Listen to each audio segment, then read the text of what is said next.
This is a G. Wilkes presentation. Working with George Ray Patterson, who was with InnerServe, and they was trying to do things from the South Side. Right. You said it was Henry Jackson and yeah, that was the time. Wanna dance, I got the plan. I wanna feel my love is real. You got to feel, give it to me, let me have it. Come on, baby, baby, baby, baby, baby, baby.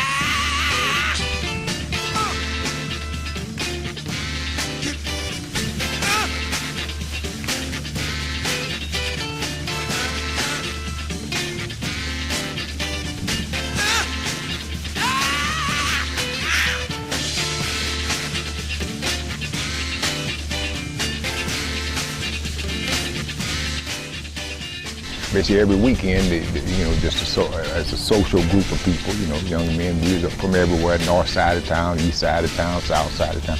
But we gathered here and just talked about the issues of the day. And that particular day, we were just waiting on the party to start. As it got later and later, we noticed that, well, what's taking so long here, And so we kept on waiting. So, and then finally word came to us that Richard Marvin had been shot down on Massena Street. the shooting of the 20-year-old youth in the back by St. Joseph policeman as he ran from an altercation with another man resulted in an immediate uproar in the Midtown community. Local leaders requested an inquest, and even the local newspaper stated that the uncertainty of the events as listed in the police report called for a public airing of the evidence by the appropriate legal authorities. When the county prosecutor replied that no inquest would be held, Midtown students of Central High School walked out in protest.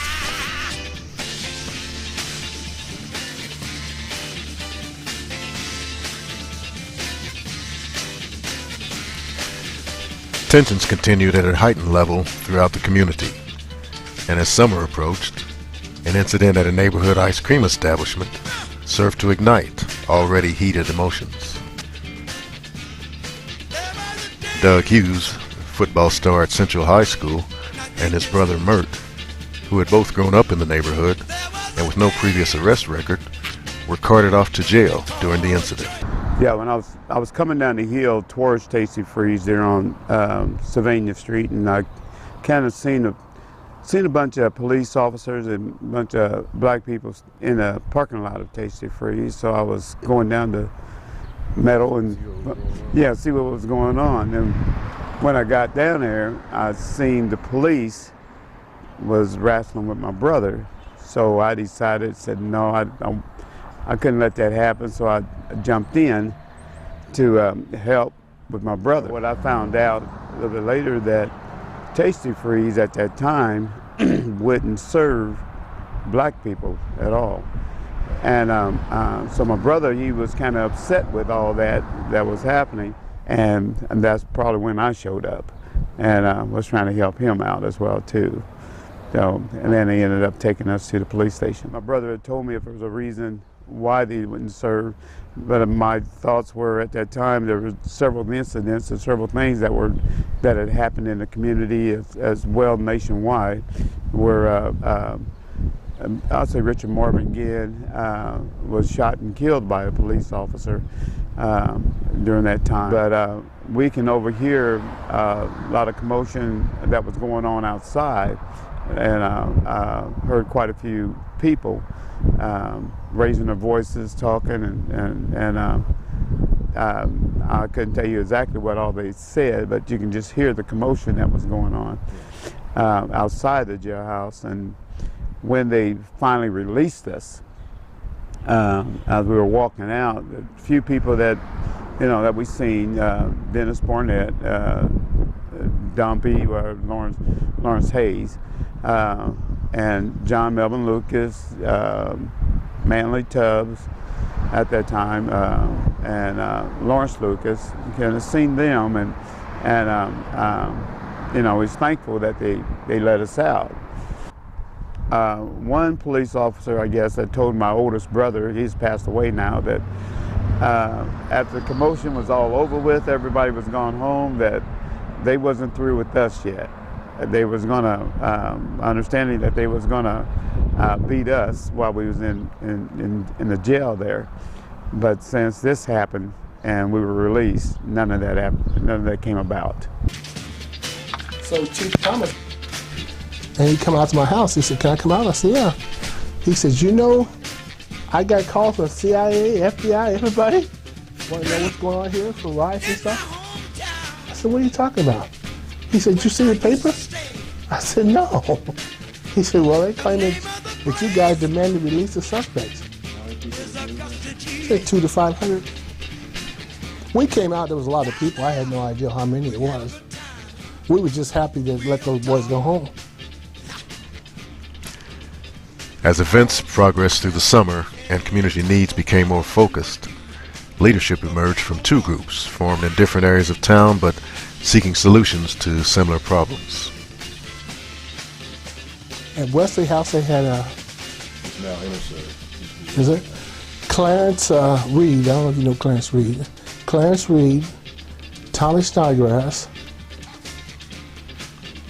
Tommy Bird Washington, and they had several people on it. They already had a group down there. Yeah, Joyce Ray Patterson. Yeah, she's dear to my heart because she really educated me on community activism and for us how to approach issues and how to redress issues, how to be intelligent about things. You know, because we were kind of wild. We were unorganized. We were kind of wild because we wanted justice. That's all we wanted was justice. But justice and mercy goes together, and forgiveness too, So she, and being, I guess, what you call a religious lady, I would call her a very religious lady, she toned us down. So we did that, and we did all this, and we presented to all the people in charge. That time, Tom Lang was the hardest worker I've ever seen. Tom Lang and Bob Simpson, and they worked together. But Bob Simpson did all the legwork. Still around. Is he still around? Bob Simpson, nice guy. Boy, he's a nice guy. So he and I sat and talked about things to do. I said, I didn't go to school to be a bookkeeper. I don't know how to do all this stuff. He said, I'll get you somebody to do it. I said, I don't want these people to know that I don't know how to do all these things. He said, when do you want to meet? I said, 11 o'clock at night in that trailer up in the alley. He says, will it be safe to come up there? I said, I'll tell them. And he said, okay. He trusted me so much. I don't know where I got that kind of arrogance. I said, nobody's going to touch you. They know you come to see me. That guy come out, Jerry Mogg. Yeah, you know him? And then we tried to raise money. We couldn't because of the stigma attached to Richard's name. So the property was acquired, and we had several meetings there in terms of organization. They were really trying to maybe nudge Clarence out, but he wasn't going to be nudged. And so, fights almost occurred. I was the only white guy there at a meeting, and but fortunately it didn't come to blows. But boy, the rhetoric was something else. But they decided to create a little bit of unrest, and in fact some threats, especially from Clarence Hill, which he ended up becoming a good friend of mine, incidentally. And of course he had a background that was questionable, and that he'd been in prison and so on, and that scared a lot of people. And so, and he also could be very articulate and demanding, and he was not trusted. And then when he got out, I said, how come you ain't go back in prison? He said, I'm tired. Just that simple. He said, I'm tired of going to prison. He said, can I help you do this? I said, yeah, we get all the help we want. And we bought the building. Well, they said we had to change the name. So we weren't willing to do that at first. And then Clarence says, you know, we're never going to get this place built, keeping that name and me being associated with it. It's just not going to happen. Which, to me, was an admirable thing to do. He said, if I disappear, he said, you guys get all the money you need. And neither one of us were willing to do that. We said, no, it's a matter of principle, Clarence. No, it's just not, they're not going to do it. So I said, well, you don't have to leave. I want you to know that. And we'd be on TV radio shows. He'd hear it because he listened to radio all the time. And he'd hear it. He said, I heard what they said. If you just get rid of me. I said, I'm not going to do that. So he left anyway.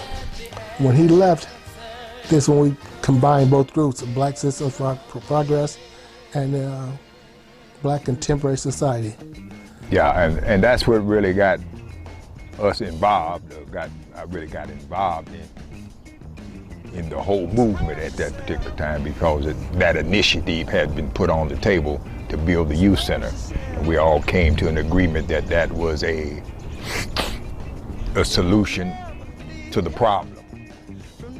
So it wasn't long till, through all the conversation, they decided the best thing that could happen is to find a site where there'd be primarily a youth center. And at the time, a small grocery store at 20th St. Street was for sale. And I don't remember who the owner was, but they wanted $5,000. And then we started raising money for the building. That's when we started making all those contacts, all those people. E.Y. Lingo came to that building once, handed me a check for $7,000. Just handed it to me like that. I was in my office, he came there, he waited out there, I was talking to somebody in the office about something. And he said, there's somebody out, that's E.Y. Lingo, do you know who he is? I said, does he know who I am? Man, I gotta go. No, you can't go till I finish talking. And he said, he left, and I said, take care, and he left. And E.Y. said, I'm sorry, I know you're pretty busy all the time. And he said, I just thought I'd bring it up. To show you how separate the communities were, the white and the black, is that, well, John, whenever we had a meeting, he wasn't paying any attention. He appeared not to be paying any attention to what was going on. And he was reading the autobiography of Malcolm X. So he'd sit there and read it, turn the page, and he was listening all the time. I said, looked at that, said, autobiography of Malcolm X. I better get that book and find out what's going on. So I got it and read it, sure. So anyway, I was talking to him, and as we developed, that I felt more comfortable saying things to them to know that they would not take offense. I said, here's an illustration of how far the community, at that time, the young blacks were carrying a large comb in the back pocket. Remember that? Yeah, that's right. And I said, do you know what white people think that is? They think it's a knife. That's the truth. I said, that's how far we are apart right there. I don't know what else to say.